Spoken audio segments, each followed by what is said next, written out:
Many of us were glued to our television sets this week for the commemoration of D-Day in Portsmouth, England.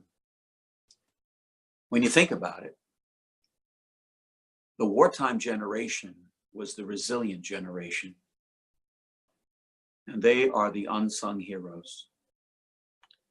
How many people lost their lives and nobody talks about them? And yet, if it weren't for them, where would we be? It's so wonderful to see countries coming together, countries that at one time were at war themselves. You just never know who the seeming friend is. Sometimes they become your enemy, but sometimes your enemy eventually becomes your friend. That is what Destination Peace is all about. Destination Peace is a way in which we can bring people together that hate each other, that don't get along with each other. And then when we finally sing together a song, a universal language, we come to realize that it's just at that particular moment. But as we all know, every moment is passing. Every moment passes. Well, we do have a quote for you this week, as we've had for many weeks. How is it possible that suffering that is neither my own nor my concern should immediately affect me as though it were my own, and with such force that it moves me to action? Arthur Schopenhauer said those words.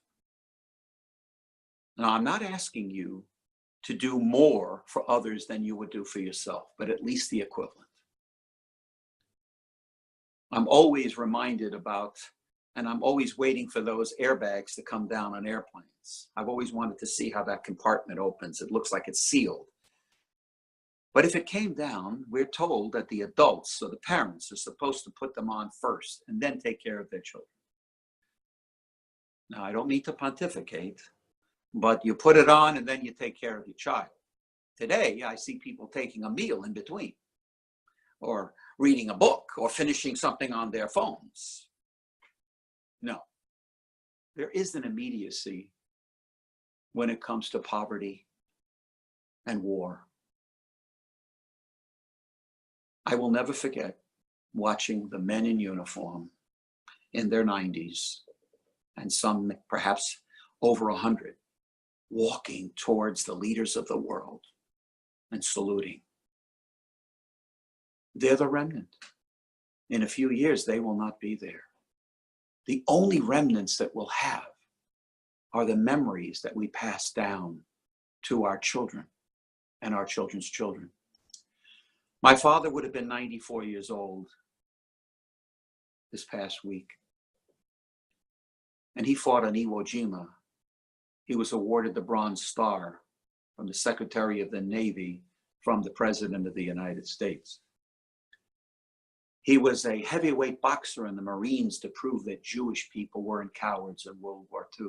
16 bouts, never lost. And I didn't discover that until after he passed away 4 years ago. You see, real heroes don't talk about it. Always beware if somebody tells you they're a scholar. Probably aren't. There are a lot of scholars walking around now. I knew a scholar. I know scholars. And I also know heroes.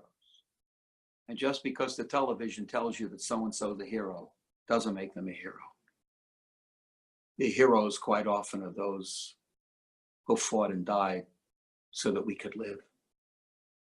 And today, Destination Peace wants to designate this time in memory of those whom we will never know, but are with God. Thank you.